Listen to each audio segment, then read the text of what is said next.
मेरे पिछले 2 साल की YouTube जर्नी में मैंने आप लोगों के साथ साउथ ईस्ट एशिया बहुत एक्सप्लोर कर लिया। सबसे पहले थाईलैंड और कैम्बोडिया, उसके बाद वियतनाम और पिछली जो सीरीज थी जिसमें मैंने 3 कंट्रीज एक ही ट्रिप में की थी, जो मलेशिया, लाओस और थाईलैंड की थी, वो आप लोगों को बहुत ज्यादा पसंद आई और उसके लिए बहुत बहुत थैंक यू। बट इसमें आप लोगों में से कई लोगों ने मुझे सवाल पूछा कि 3 कंट्रीज एक ट्रिप में मैंने कैसे किया, कितने दिन रहा मैं, मेरा बजट क्या था, मेरी प्लानिंग क्या थी, वीजास का क्या बंदोबस्त था और बहुत सारे इंपॉर्टेंट क्वेश्चंस पूछे। मैंने सारे के सारे कमेंट सेक्शन में आप लोगों को जवाब जरूर दिया, पर आप लोगों में से कई लोगों की स्पेशल रिक्वेस्ट थी कि एक डेडिकेटेड वीडियो बना दीजिए, ताकि जब आप लोगों को भी ऐसी कोई ट्रिप प्लान करनी पड़े तो इस वीडियो की वजह से आप लोगों की प्लानिंग आसान हो जाएगी। तो इसीलिए आज के वीडियो में मैं आपको ये पूरी जानकारी देने वाला हूँ कि जब भी आपको ऐसी कोई ट्रिप प्लान करनी है तो आपको क्या क्या चीजों के बारे में ध्यान रखना चाहिए। तो और देरी नहीं करते, चलिए शुरू करते हैं। चलो लेट्स गो। सबसे पहले चीज जो है, सबसे इंपॉर्टेंट चीज है, वो है प्लान। प्लान के बिना ये ट्रिप पॉसिबल हो ही नहीं पाएगा। प्लान करना इंपॉर्टेंट इसके लिए है क्योंकि बहुत सारे लोग ऑफिस जॉब्स करते हैं, तो आपको छुट्टियों की एप्लीकेशन डालना बहुत जरूरी है।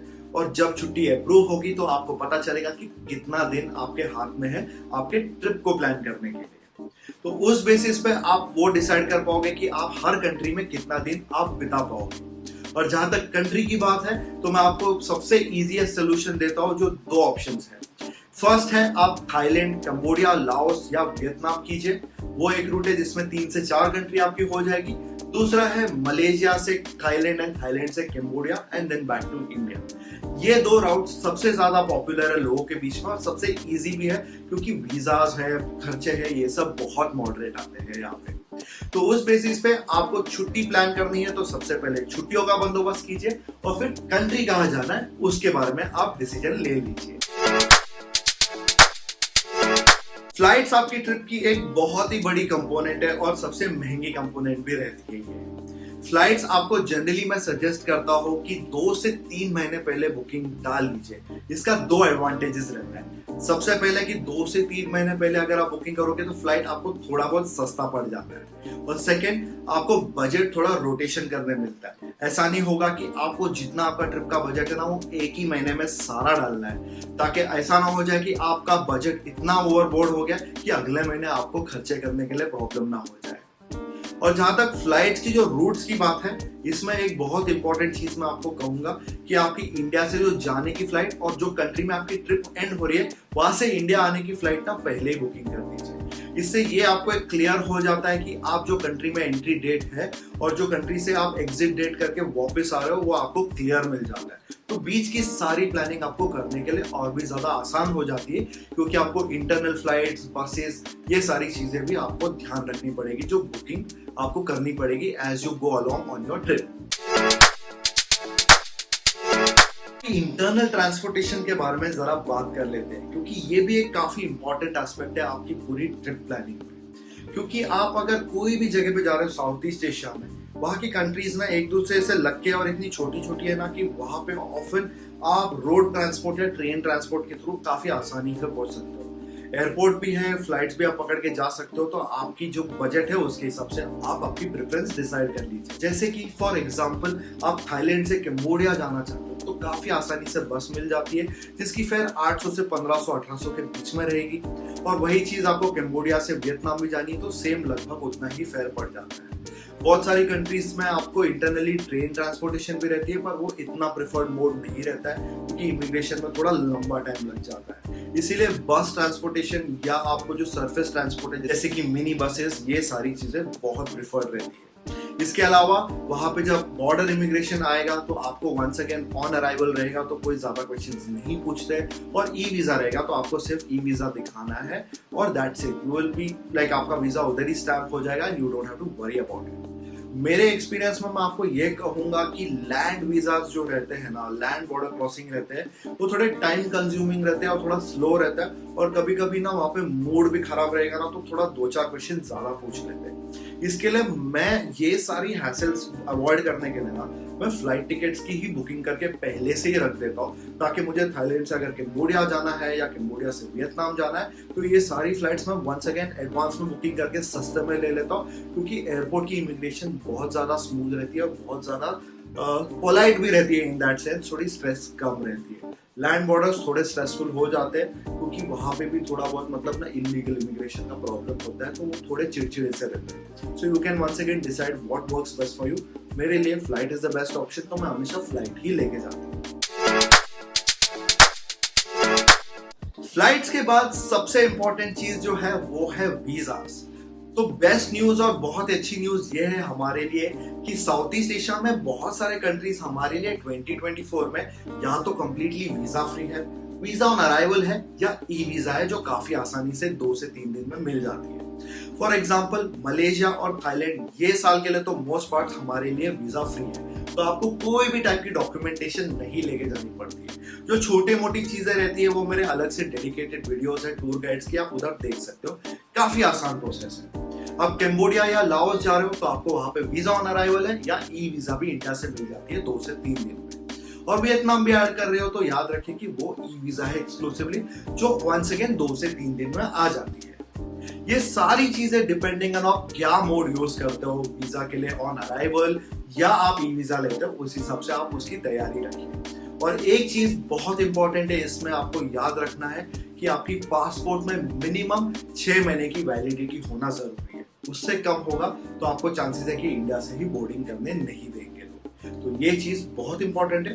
बाकी वीजास के मैटर में ये सारी कंट्रीज आपको कोई भी दिक्कत नहीं देने वाली है। तो बहुत लोग मुझे पूछते हैं कि जब भी आप कोई ट्रिप की प्लानिंग करते हो तो आपको इमिग्रेशन में क्या क्या क्वेश्चंस पूछते हैं और उसमें आपको स्टेज दिखाना पड़ता है कि नहीं। तो देखिए, मैं आपको एक्सपीरियंस से इतना बता सकता हूँ कि जब भी आप ऐसी ट्रिप प्लानिंग करते हो, ये कोई भी कंट्रीज जो मैंने आपको लिस्ट की है, Thailand, Cambodia, Laos, Malaysia, Vietnam, ये सारी कंट्रीज बाय एंड लार्ज आपको कोई भी टाइप की क्वेश्चंस नहीं पूछती है। तो आपको सिर्फ वहां पे पहुंचना है, और अगर आपके पास स्टेज बुक रहेगी इवन एटलीस्ट 2 से 3 दिन की ना, तो वो एक अच्छी बात रहेगी। क्योंकि अगर आपके पास किसी ने बाय चांस पूछ लिया आप कहाँ रह रहे हो, कहाँ पे आपका बंदोबस्त है रहने का, तो आप ऐसा नहीं बोल सकते हो कि मैं जाके देखने वाला हूँ। तो इमिग्रेशन ऑफिसर भी कभी कभी डाउट पे आ जाते हैं, फिर आपको शायद डिटेन भी कर लेंगे। इसीलिए मैं लोगों को बोलता हूँ एटलीस्ट 2 से 3 या 4 दिन की बुकिंग कर लीजिए, चाहे डमी बुकिंग ही कर लीजिए booking.com के थ्रू, जहाँ पे आप होटल पे जाके पे कर सकते हो, या आपको सिर्फ एक होटल का कंफर्मेशन आ जाएगा, वो भी काफी है आपके लिए। तो आपको उस मैटर में कोई टेंशन लेने की जरूरत नहीं कि जब आप इमिग्रेशन में जाओगे तो आपको स्टेज मतलब पूरा 15, पूरा 20 दिन या पूरा 1 हफ्ते का चाहिए। They don't really ask questions that much, और आपके पास 2 से 3 दिन रहेगा तो यूजुअली वो देखते हैं और छोड़ देते हैं। मुझे तो आज तक फ्रेंकली स्पीकिंग कोई भी इमिग्रेशन में मेरा स्टे पूछा नहीं गया, तो ये टाइप की मुझे कोई टेंशन नहीं है, जो मैं भी आपको कह सकता हूँ कि आपको भी ऐसा कोई फिक्र लेने की जरूरत नहीं है। इमिग्रेशन से ही जुड़ा हुआ एक और मेजर इंपॉर्टेंट क्वेश्चन जो बहुत लोग मुझे पूछते हैं कि करेंसी का क्या है या शो मनी का क्या। शो मनी मतलब अगर आपको पता नहीं तो ये रहता है कि जैसे कोई कंट्रीज में एक रिस्ट्रिक्शन रहता है, थाईलैंड में जाओगे तो बोलेंगे 20,000 बात आपके पास होना ही चाहिए। आप अगर कंबोडिया या लाओस जा रहे हो तो $500 वहां पे बोला तो नहीं है पर अनऑफिशियली कहते हैं कि रखना चाहिए। ऐसी सारी चीजें हैं जो काफी जेन्युइन क्वेश्चन है और लोग मुझे पूछते भी हैं। तो जहां तक मेरा एक्सपीरियंस रहा है मैं आपको बता देता हूँ, मुझे आज तक वंस अगेन शो मनी कहाँ पे भी पूछा नहीं है। और अगर फर्ज कीजिए किसी ने पूछ भी लिया तो मैं आपको सजेस्ट करता हूँ कि आपकी पूरी ट्रिप की जो बजटिंग है ना वो आप US डॉलर्स में ही कीजिए, ताकि इंडिया से जब आप जा रहे हो ना तो अपनी इंडियन करेंसी को USD में चेंज करा लीजिए। आपके पास एटलीस्ट $700-800 रहेगा तो आपका बेसिक ट्रिप बजट तो रहेगा ही, क्योंकि अगर आप स्टे का भी वहां पे दे रहे हो, खाने का या इंटरनल ट्रांसपोर्टेशन के हिसाब से आपको कैश लगेगा, तो मेरे हिसाब से $700-800 आप चेंज करके लेके जाओगे ना तो काफी अच्छा रहेगा। और इनकेस नहीं भी आपने किया, जो मैं करता ही नहीं हूँ कभी, मैं $200-300 के ऊपर कभी रखता भी नहीं हूँ, तो मैं अपने कार्ड में सारा चीज रख देता हूँ, और अगर किसी ने मुझे विड्रॉ करने बोल दिया तो मैं विड्रॉ कर लूंगा, पर वो नौबत मेरी आज तक आई नहीं है। जनरली आप कार्ड दिखा दोगे कि मेरे पास डेबिट या क्रेडिट कार्ड है, या बैंक बैलेंस भी अगर किसी ने पूछ लिया इमिग्रेशन में तो आप वो दिखा दोगे तो यूजुअली कुछ प्रॉब्लम नहीं होता है। तो ऐसी कोई बड़ी टेंशन लेने की जरूरत नहीं है कि मुझे ना हर कंट्री के हिसाब से $500, $800, $1000 वहां पे खुले रखने ही पड़ेंगे अपने जेब में। ऐसा कुछ नहीं रहता है, बाय एंड लार्ज आपके कॉन्फिडेंस के ऊपर डिपेंड होता है। तो उस हिसाब से आप तैयारी रखेंगे तो भी काफी है। ऑलराइट, तो अभी बजट के बारे में बात कर लेते हैं और कितने कंट्री में आपको कितना दिन स्पेंड करना चाहिए उसकी भी आपको एक इन्फो दे देता हूँ। तो मेरे हिसाब से अगर आप ऐसी कोई ट्रिप प्लान कर रहे हो ना, हर कंट्री में ना 5 से 6 दिन मिनिमम रखोगे ना तो आपको अच्छी तरह वो कवर करने मिल जाएगा। यानी कि अगर आप 3 कंट्री कर रहे हो तो ले दे के 18 से 20 दिन जाएंगे। थोड़ी सी झटपट ट्रिप करनी है तो आपको 15 दिन में भी ये कवर कर सकते हो। 10 दिन में 3 कंट्री बहुत लोग कर लेते हैं, पर मेरे हिसाब से वो सिर्फ आपको पासपोर्ट पे स्टैंप ही लग जाएगा और बोलने के लिए मिलेगा कि मैं उधर गया था। आप एक्चुअली उसको सही से देख नहीं पाओगे, सिर्फ मेजर 1-2 सिटीज ही आप वहां पे घूम फिर पाओगे। That's about it. बट 10 दिन में भी आप कर सकते हो, ऐसा इम्पॉसिबल नहीं है।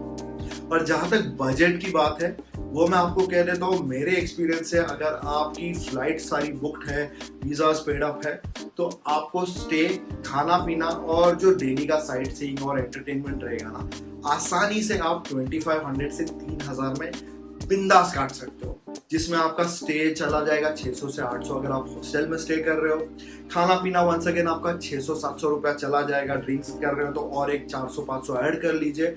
और साइट सीइंग की जो एंट्री कॉस्ट है, आपकी जो टुक टुक राइड्स है या बाइक रेंटल ले रहे हो, फ्यूल कॉस्ट है, वो आपके एक और 700-800 जाएगी। तो ले दे के मेरा जो एस्टिमेट हमेशा मैं पकड़ के चलता हूँ, साउथ ईस्ट एशिया में 3000 में तो आपका दिन आराम से कट जाता है। यानी कि अगर आप 10 दिन के लिए जा रहे हो तो 30,000 का बजट लेके चलिए, फ्लाइट्स और वीजास माइनस करके।